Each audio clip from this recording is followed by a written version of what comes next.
Bom dia, muito bom dia, está no ar o Jornal do Boris. O Jornal do Boris é um sobrevoo pelos principais acontecimentos do Brasil e do mundo a partir das primeiras páginas dos jornais. Hoje temos notícias importantes, a maioria delas nada alegres, nada que não merecem comemoração. Continuam os embates no Oriente Médio, a situação é gravíssima. Israel, na verdade, anunciou incursões pequenas, né? Mas, na verdade, está fazendo a sua grande e pré-anunciada incursão em território da faixa de Gaza. E isso, né, é Israel tentando se defender da barbárie cometida pelo Hamas. Isso traz mortes e destruição, o que é muito triste. Crianças, mulheres, pessoas destruídas e uma situação absolutamente indesejada. O Estado de Israel, as forças de defesa de Israel, o governo israelense consideram essa invasão um ato de defesa de Israel. E é mesmo um ato de defesa. Vão buscar os terroristas na casa deles. E, espertamente, o Hamas se espalha por túneis na região de Gaza, especialmente na cidade de Gaza, que está sendo alvo, o grande alvo da operação, e também se transforma civis em verdadeiros escudos. Uma soldada israelense foi resgatada, eu desconheço exatamente, o noticiário não mostrou exatamente como foi esse resgate, mas ela era um dos reféns nas mãos do Hamas. Um dos reféns, dentre eles idosas, homens, mulheres e até bebês. Esse pessoal não tem a menor consideração, a menor humanidade. São verdadeiros animais que vivem uma causa não a favor da Palestina. Eles não lutam por uma Palestina nas mãos dos palestinos, né? Recuperação dos territórios que Israel ocupa, etc., etc. Nada disso. Eles querem simplesmente, e é o primeiro ato da Constituição, se é que se pode chamar de Constituição, desse grupo terrorista, o primeiro ato é o extermínio, o fim do Estado de Israel. E isso realmente é insuportável. Daí, isso eu insisto, fica difícil você colocar numa mesma mesa Israel e o terrorismo do Hamas para discutir a paz, quando a premissa do Hamas é o fim do seu opositor, né? Do seu inimigo. Não é nada que possa ser negociado politicamente. Nada que possa ser negociado politicamente. Israel também tem como postulado não negociar com o terrorismo, que eu acho que está muito correto, porque se você negocia com o terrorismo, você acaba incentivando mais ações terroristas pelo mundo. Terrorismo é algo que precisa ser extirpado. Não digo que a guerra deva ser mantida também, mas esse fenômeno do terrorismo que ataca civis, pessoas que não têm nada a ver com a guerra, nem com os anseios bélicos desse ou daquele país, esse pessoal precisa ser encarcerado e enfim, de alguma maneira, as atividades deles bloqueadas, encerradas, da melhor maneira possível, provavelmente definitivamente.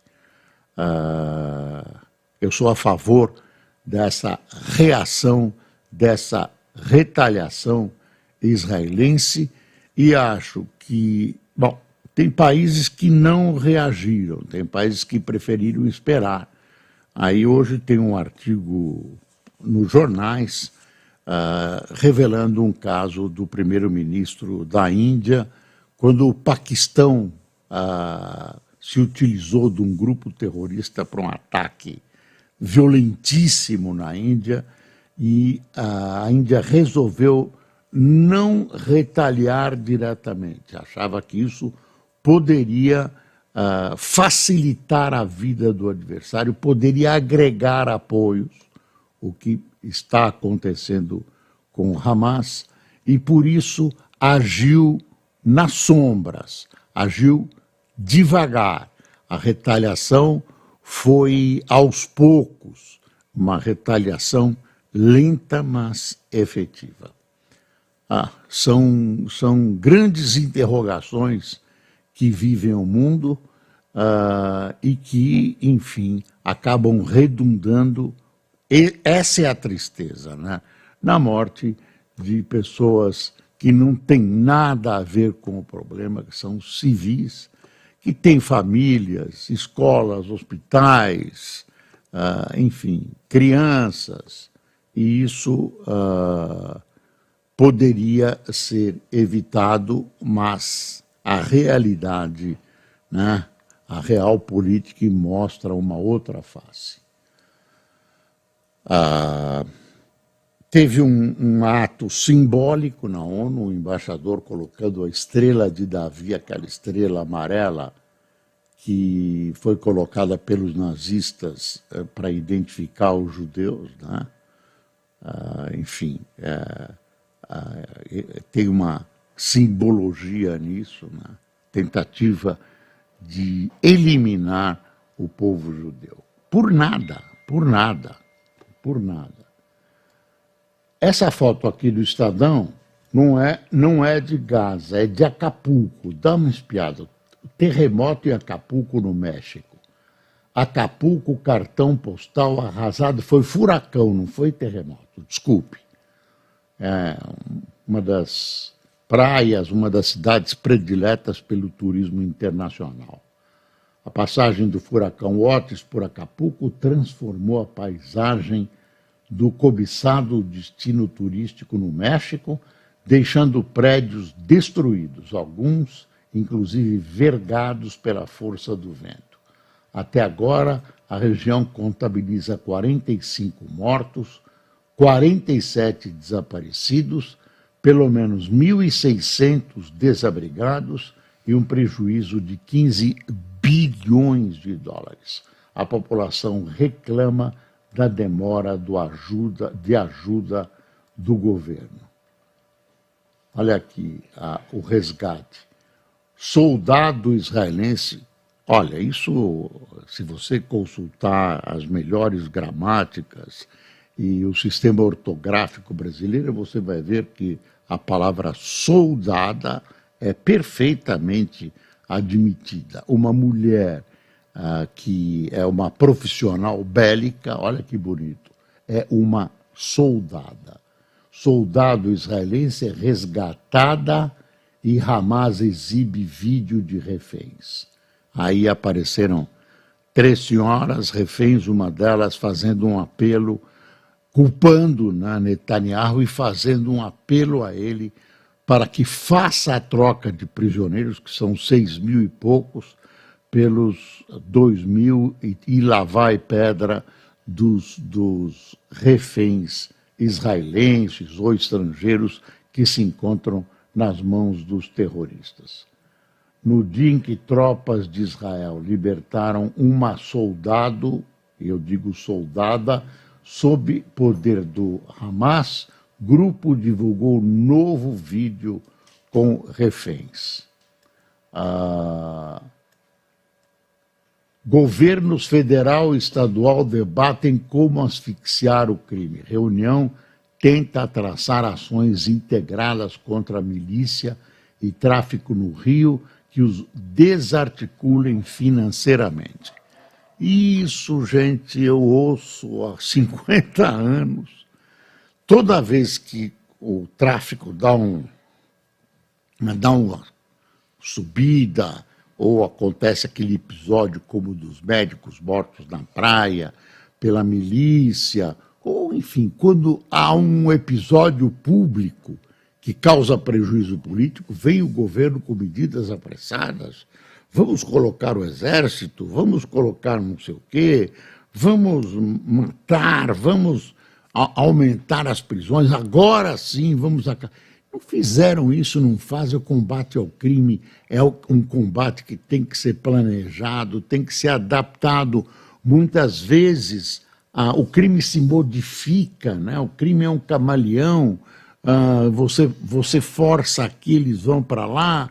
Quer dizer, isso é um combate permanente e nós não temos no Brasil combate permanente. Não temos planejamento, temos algumas ilhas de uma polícia que funciona, geralmente quando acontece alguma coisa mais grave ou para proteger elites, né? Amigo do amigo foi roubado, aí a polícia avança, né?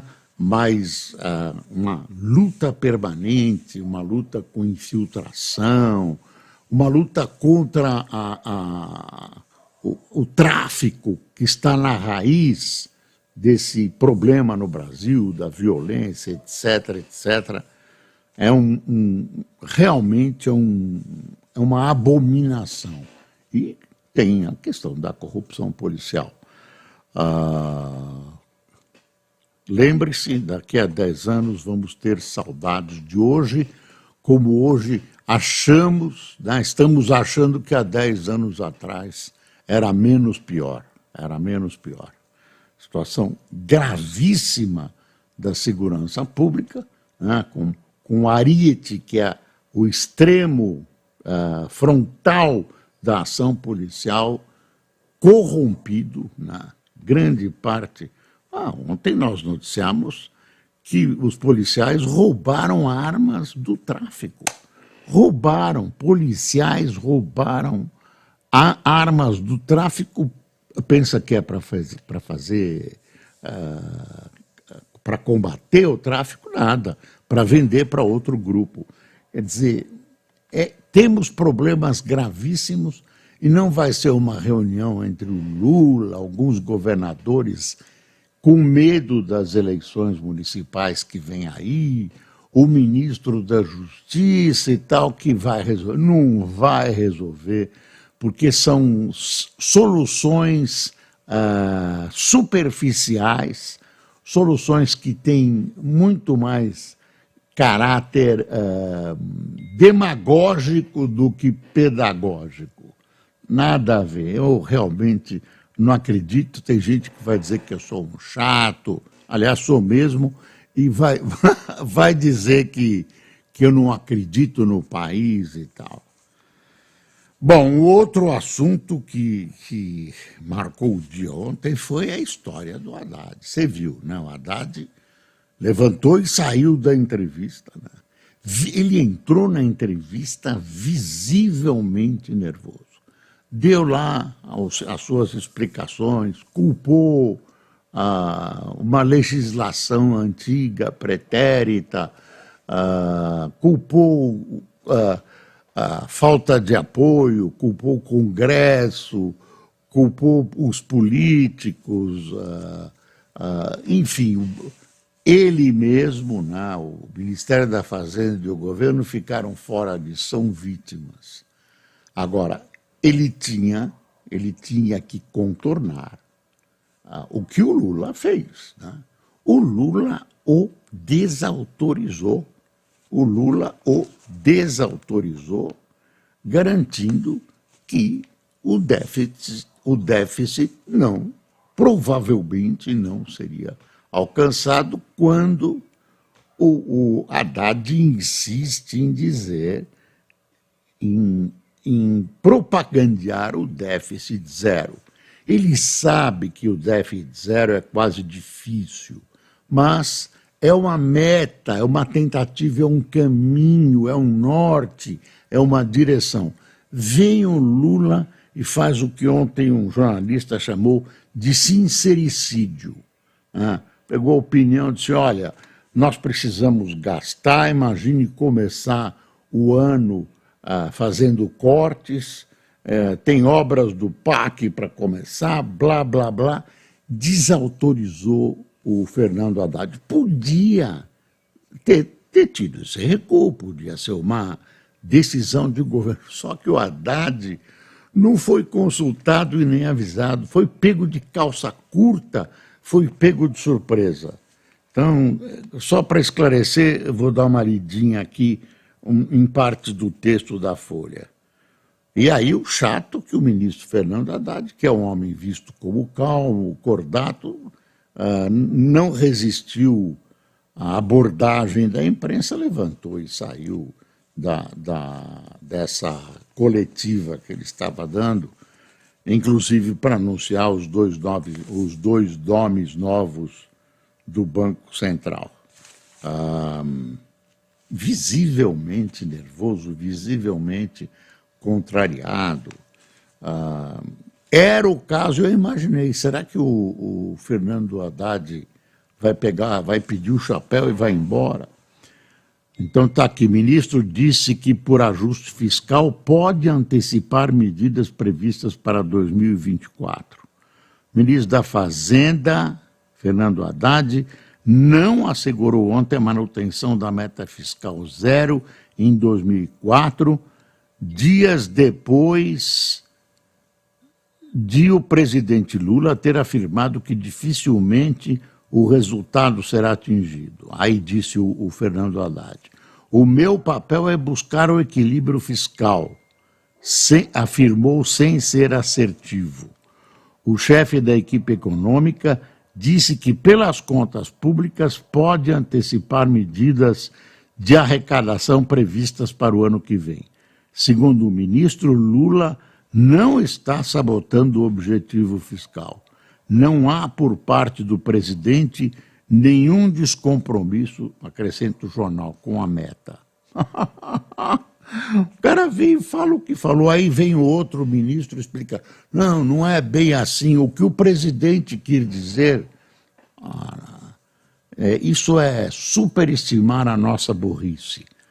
Haddad falou em entrevista no Ministério em Brasília, ele mostrou irritação e se levantou para ir embora diante dos questionamentos dos jornalistas sobre o déficit. Esses jornalistas são chatos, ficam fazendo umas perguntas, por que, né, constranger o coitado do ministro?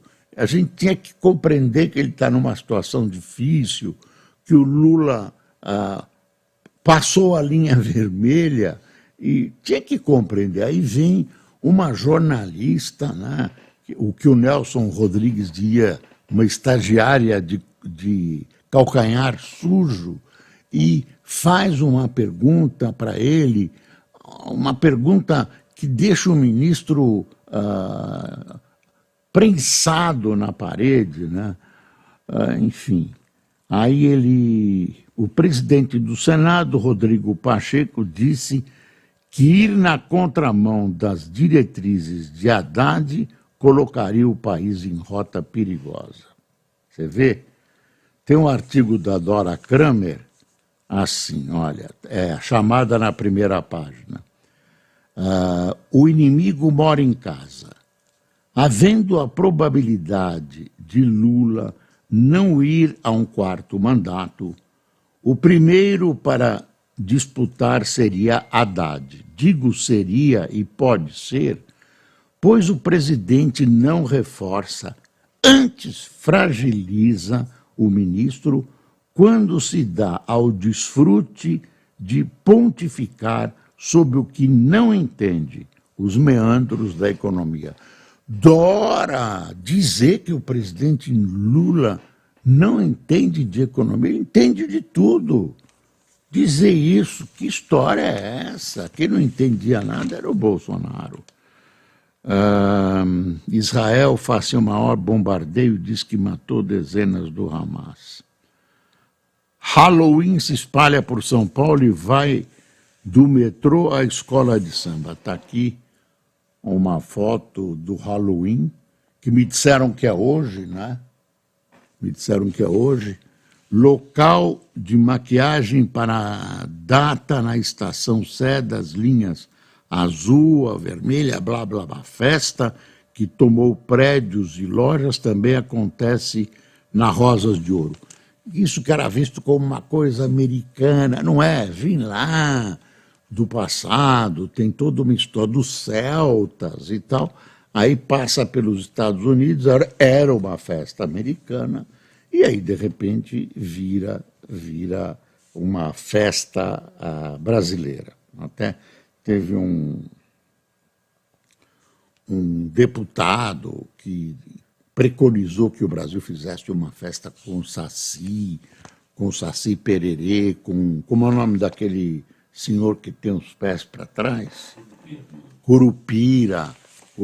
Eu teria mandado Curupira para um bom ortopedista. Nada de usar ele, expor ele numa festa dessa. Nasceu com os pés para trás e é uma espécie de guardião da floresta. Eu conheci uma senhora que acreditava em Saci. Meu Deus do céu, não vou dizer quem é. Câmera para PM não é prioridade de Tarcísio. Governador de São Paulo afirmou que investirá em áreas que proporcionam ganhos ao cidadão em vez de comprar mais câmaras corporais. Letalidade subiu 86% no terceiro trimestre. Não dá mais para bater no peito em São Paulo, Rio, Bahia. Esses aparecem mais, mas é violência no Brasil inteiro. Tem uma coisa que o noticiário acaba fazendo com que as pessoas esqueçam. A Rede Globo ontem mostrou as enchentes em Santa Catarina, no Rio Grande do Sul, e a seca no Amazonas. Será que a assistência oficial está funcionando? Será que o Brasil mandou não sei quantas toneladas de alimentos para a Palestina? Será que é a hora de mandar tantas toneladas com problemas gravíssimos que nós temos, pelo menos no Rio Grande do Sul, um pedaço do Paraná, Santa Catarina? Será que não ficaria melhor mandar essas 2 toneladas de alimentos e remédios e insumos médicos aí para o Sul? Não sei se eles estão sendo atendidos, me parece que não. Eu vi gente se queixando ontem de abandono. Rápido aqui.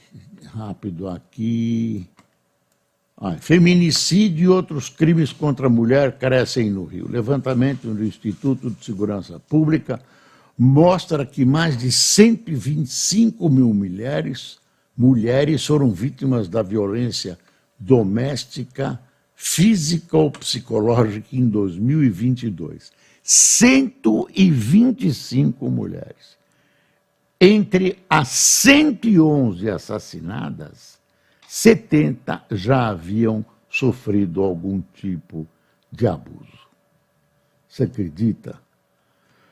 Bom, também ontem foi preso um ex-senador Teomário Mota, lembra? Suspeito de matar a mãe de sua filha, o senador é preso. Olha a charge do Chico Caruso. E vamos em frente, que atrás continua vindo gente. Olha aí. O nariz do Alckmin não é assim em todo caso. Deixa eu ver aqui. Ecos de 2022. Um ano após a eleição presidencial, antagonismo entre bolsonaristas e lulistas segue marcando política brasileira. Em pesquisas de opinião na batalha das redes sociais. E o Bolsonaro não desistiu, não. Então, o Bolsonaro não desistiu, não. Tem gente no partido dele que acha que ele vai ser inocentado e vai disputar a presidência da República na próxima eleição. Ao editorial de O Globo, o impacto da fala desastrada de Lula nos juros. É o Globo, né? Tá aqui, ó. Globo. Tá aqui. Descompromisso com as metas fiscais revelado pelo presidente dificulta a meta do Banco Central. Quer dizer, o presidente mexeu num abelheiro. Enfim, às vezes eu desanimo, viu? Deixa eu ver aqui. Suprema Corte da Venezuela anula a prévia que definiu rival de Maduro. É uma senhora, como ela pode ganhar?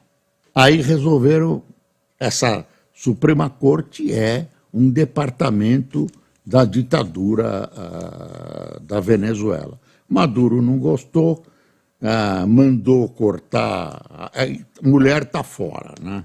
Essa senhora, claro que eu não decoro o nome, vale a pena dizer qual o nome dela, e, enfim, ela está fora, pelo menos, da eleição. Eles vão eliminando quem tem chance de ganhar. Quem tem chance de ganhar. E ele, aparentemente, está mal dentro da Suprema Corte, anula primárias na Venezuela. Para disputar a presidência, a oposição havia escolhido Maria Carolina Machado, que foi inabilitada por 15 anos. É essa ditadura que o Lula diz que não é ditadura, é essa ditadura que o Brasil apoia, é esse ditador que foi recebido com todos os tapetes vermelhos do estoque do Itamaraty no Brasil, né? Do estoque do Itamaraty do Palácio do Planalto. É esse ditador, junto com o ditador da Nicarágua, Ortega, com a ditadura cubana, né? São esses países de grande desenvolvimento que o Brasil se aproxima. Não quer se aproximar da Europa, ou seja, tudo explorador, tudo, enfim. Tem um artigo aqui, Lula pede cautela para evitar que crise na segurança caia de novo no colo de seu governo. O Estadão fez um editorial também sobre essa questão do Haddad, a tribulação de Haddad. O que todos queriam saber é se o ministro ainda contava com respaldo de Lula para buscar o déficit zero em 2024. Sua irritação ante as perguntas dos jornalistas demonstram que não. Esse é um primeiro atrito. É um problema de atrito. Começa assim. Será que o Lula está com problemas com o Fernando Henrique porque ele pode ser candidato? O Fernando Henrique, ele tem problema. Desculpe, viu, Fernando Henrique. Olha, tem uma história aqui. PGR se opõe à decisão de Toffoli que atende Moraes em caso do aeroporto. Aquele caso do aeroporto de Fiumicino, Roma, que ele e o empresário se encrencaram, veio um filme que a justiça mantém trancado no cofre, precisa mostrar esse filme. A justiça italiana vê de uma maneira que a mão do empresário bateu levemente no óculos do filho do ministro. O ministro diz que ele deu um soco, um tapa, o óculos caiu. Enfim, aí nomeiam, vocês acreditam, nomeiam o ministro Moraes assistente de acusação do processo onde ele é vítima. Parece que a legislação é omissa sobre isso, mas isso é o cúmulo. Eu nunca vi isso na minha vida. Ministro Toffoli, o que é isso? Isso desacredita, é mal para a democracia, desacredita o STF. Pegar o ministro Moraes e colocar como assistente de acusação num caso em que ele é vítima. Pelo amor de Deus. Meu Deus do céu, é uma coisa... Isso é uma vergonha. Isso é uma vergonha. Vamos lá. Eu ainda vou ter um ataque de coração aqui na frente das câmeras. Quem tomou café conosco? Miriam Voigt, Adailton Oliveira, Eduardo Lobato, Giovanni Motter, Rubenal Herculano, Jean Fajardo, Nazareno de Oliveira, Eli Regina, Sueli Ashi, ou Ashi, Felipe Ventura, Randes Lima, Hermínio Messias, Valda Menezes, Adriano Rodrigues de Santana Amapá, Gracinda Rosilda de Santa Catarina, Cláudia Gavaldon de São Pedro, São Paulo e Renato Abdias do Recife. Pessoal, desculpe alguns exageros, mas às vezes essa política brasileira ultrapassa todas as linhas vermelhas. Bom dia.